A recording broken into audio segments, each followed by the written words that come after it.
Un saludo a todas y todos. Hoy nos acompaña el doctor Juan Carlos Garzón Martínez. El doctor Garzón Martínez es abogado egresado de la Universidad Libre, con especialización en Derecho Administrativo de la Universidad Externado de Colombia, Derecho Procesal de la Universidad del Rosario, Magíster en Derecho de la Universidad Nacional y doctorado en Derecho de la Universidad Nacional. El doctor Juan Carlos Garzón Martínez, que también es tratadista de Derecho Procesal Administrativo. Bienvenido, doctor Juan Carlos Garzón Martínez. Un cordial saludo para todas y todos. Esta intervención guarda relación con un tema que me parece bien interesante, que es la concausalidad del daño antijurídico. Permítanme hacer las siguientes reflexiones. Como es de conocimiento, el daño antijurídico puede ser ocasionado de diversa manera. Una sola conducta proveniente de una o varias entidades públicas, o una conducta concausal entre la entidad pública y los propios servidores públicos, lo que llamábamos responsabilidad conexa o repetición, llamamiento en garantía con efectos de repetición. Pero también, como es de conocimiento, la causación del daño antijurídico donde intervienen particulares y entidades públicas, que está consagrado en el inciso final del artículo 140 del CEPAC, que no fue modificado además por la nueva reforma. En esta intervención me voy a referir exclusivamente a lo relacionado con la concausalidad del daño antijurídico entre particulares y entidades públicas. Y específicamente, esa es la idea, a los alcances interpretativos y las dificultades que origina lo normado en el inciso final del citado artículo 140 del CEPACA, que dispone lo siguiente, para contextualizar. Dice ese inciso: en todos los casos, ojo, en todos los casos en los que en la causación del daño estén involucrados particulares y entidades públicas, en la sentencia se determinará la proporción por la cual debe responder cada una de ellas, teniendo en cuenta la influencia causal del hecho o la omisión en la ocurrencia del daño. Con esas precisiones, permítame hacer en primer lugar unos antecedentes relevantes.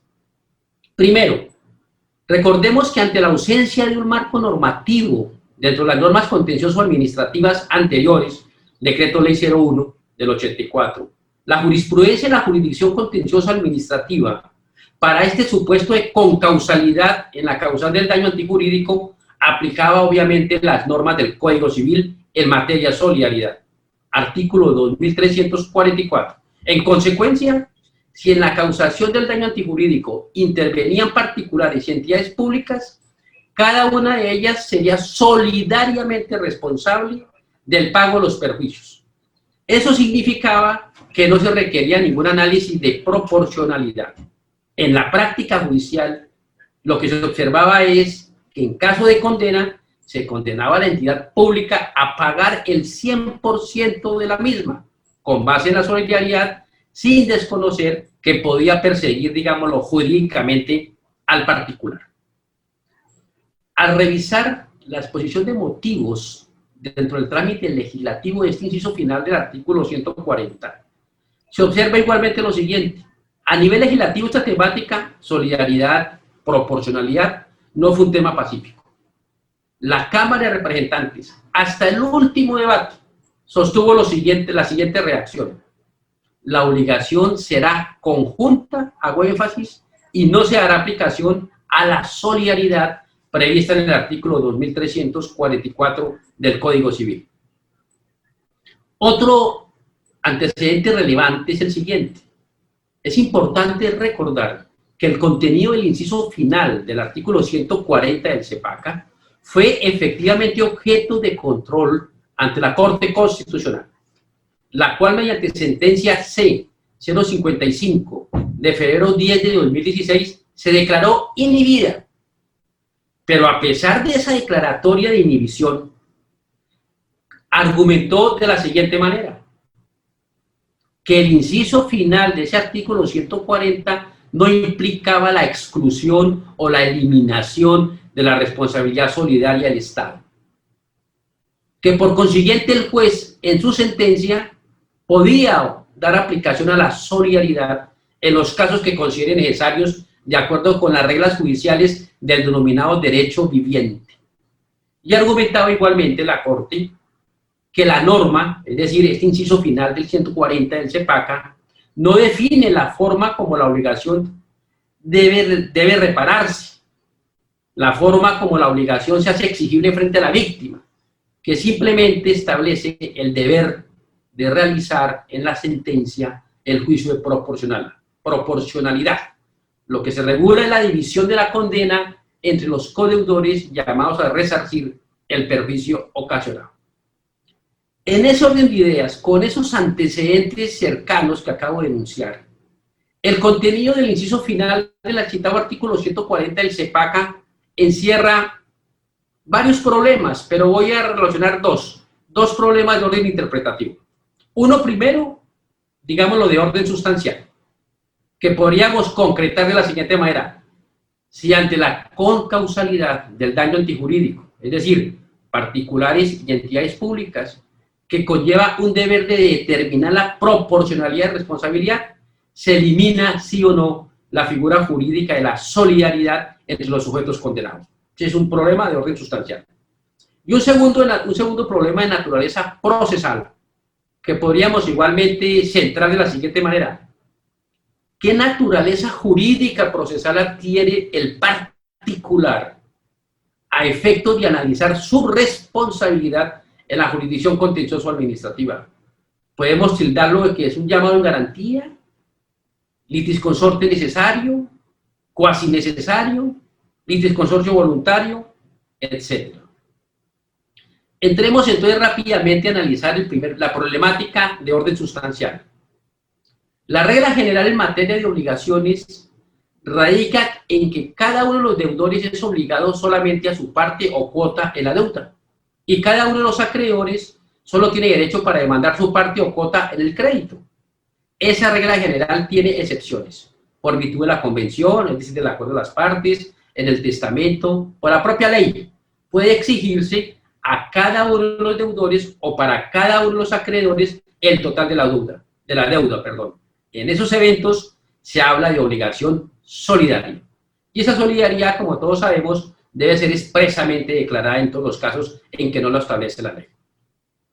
Como se indicó en los antecedentes relevantes, ante lo contencioso administrativo no existía ninguna disposición en esta materia, situación que efectivamente permitía aplicar el artículo 2344 del Código Civil.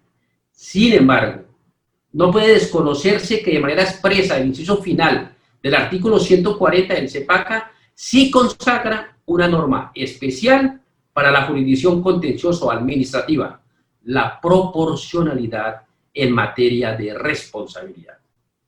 Ahora bien, consagrar en los casos de concausalidad entre particulares y entidades públicas el deber de definir proporcionalmente la responsabilidad sencillamente implica lo siguiente: adoptar para la jurisdicción contenciosa administrativa una norma especial y propia en materia de pago de perjuicios. Y de igual manera, una norma que regula de manera diferente el pago de esos perjuicios, cuando en la causación del daño antijurídico interviene una entidad pública. ¿Con qué finalidad? Con la finalidad que la entidad pública pague los perjuicios en relación con la responsabilidad demostrada y en proporción a lo que la sentencia de manera concreta la condene.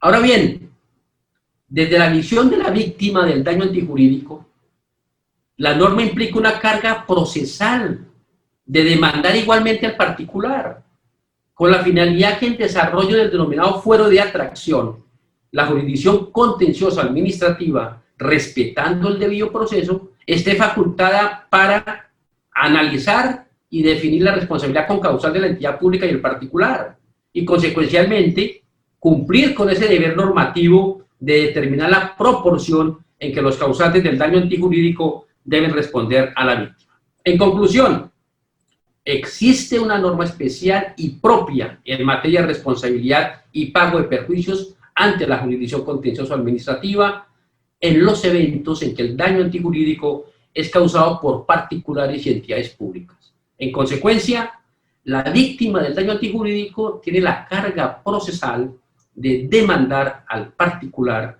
ante esta jurisdicción contenciosa administrativa a efectos de una reparación integral en esta sede de lo contencioso. Dejemos ahí el tema sustancial o la problemática sustancial. Entremos al segundo problema, la problemática de orden procesal. De entrada es importante resaltar lo siguiente.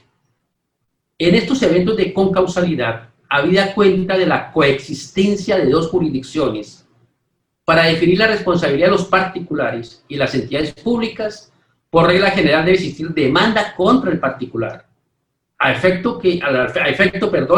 y se reitera que con base en el denominado fuero de atracción, asuma conocimiento de la jurisdicción contencioso administrativa. Si el demandante asume esa carga procesal, no existe límite alguno para determinar la proporcionalidad en materia de responsabilidad y ordenar en la sentencia la condena en materia de perjuicios que corresponde a los demandados a asumir, qué le corresponde al particular y qué le corresponde a la entidad pública. El debate, el problema interpretativo, es cuando el demandante no asume esa carga procesal. ¿Cómo entiende la naturaleza jurídica procesal del particular respecto a la entidad pública? Partimos en primer lugar por sostener que no se está frente a un litisconsorcio necesario, por cuanto la cuestión litigiosa no debe resolverse de manera uniforme para el particular y la entidad pública. Por el contrario, la propia concausalidad implica decisiones jurídicas diferentes. De igual manera, no existe disposición legal que lo califique de esa manera, ni tampoco por su naturaleza, conductas u omisiones que concurren en la causación de un daño antijurídico, impiden proferir una sentencia de fondo ante la ausencia del particular. La jurisdicción contencioso-administrativa, con base en los hechos y las pruebas, determina mediante sentencia si existe o no responsabilidad de la entidad pública y en qué grado o proporción. Asimismo, se considera que tampoco se trata de un litisconsorcio cuasi necesario. Esta figura procesal, como es de conocimiento, se caracteriza por que se trata de titulares de una relación sustancial que estaban legitimados para demandar o ser demandados en el proceso, y que respecto a esa relación sustancial se extienden los efectos jurídicos de la sentencia. La intervención dentro del proceso no es obligatoria. La sentencia, a pesar de no haber intervenido, surte efectos jurídicos con base en el concepto de obligación sólida. Pero en este evento que estamos analizando, en el caso de la concausalidad, es claro que la sentencia, de acuerdo a lo probado, es jurídicamente diferente para las partes. No afecta a todas las partes por igual. Si el particular no es demandado ante la jurisdicción contencioso administrativa, que no es un juez natural, la sentencia no produce ningún efecto por cuanto no obra automáticamente el fuero de atracción. Tampoco se presentan los elementos que estructuran el llamamiento en garantía, en el sentido que no existe ningún fundamento legal o contractual para que la administración pueda exigir del particular el reembolso del pago a la que fue condenado.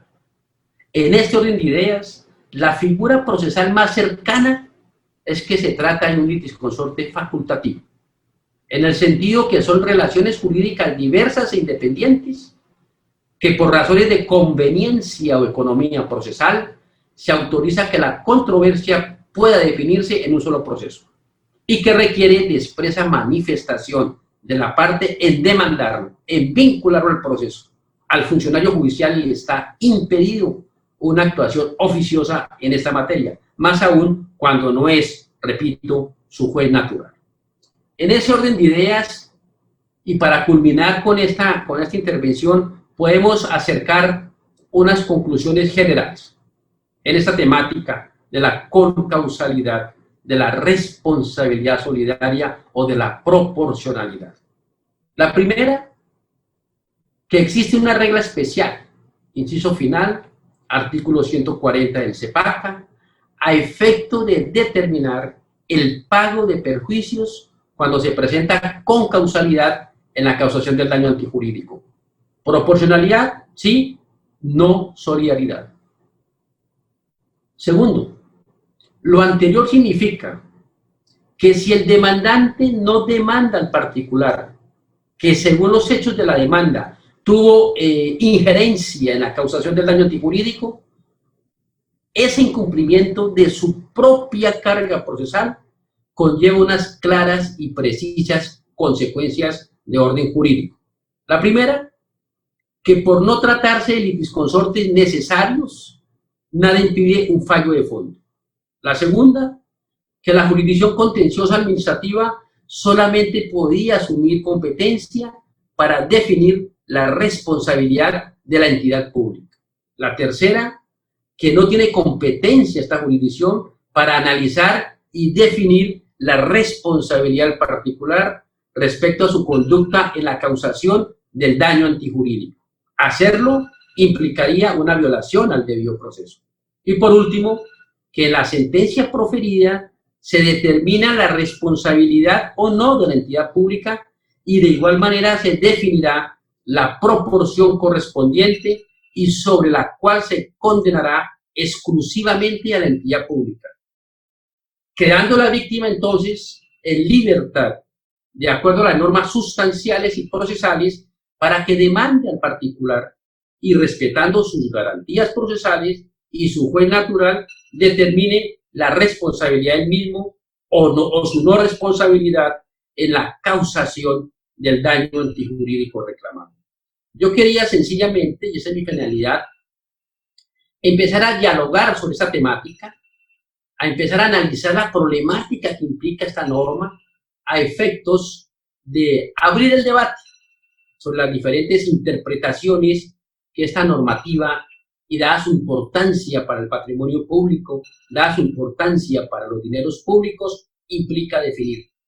O hay responsabilidad solidaria y entonces continuamos con la tradición legislativa que la entidad pública debe pagar el 100% de la condena, o por el contrario, le damos un verdadero alcance al inciso final del artículo 140 y decimos que ahí es proporcionalidad y que esa proporcionalidad no tendría ningún problema si están demandados las dos partes, la entidad pública y el particular, y con base en el foro de atracción, la jurisdicción asume plena competencia. Pero que los eventos en que no se demanda al particular trae unas consecuencias para la víctima del daño antijurídico, y es que la jurisdicción solamente analizará la responsabilidad de la entidad pública y le corresponderá entonces al demandar a la víctima demandante de la jurisdicción ordinaria, al particular, y esperar las resultas del proceso. Muchas gracias por su atención. Espero que esta intervención conlleve lo que busca, el debate y la reflexión en pro de nuestra función judicial. Muchas gracias a todos y a todas.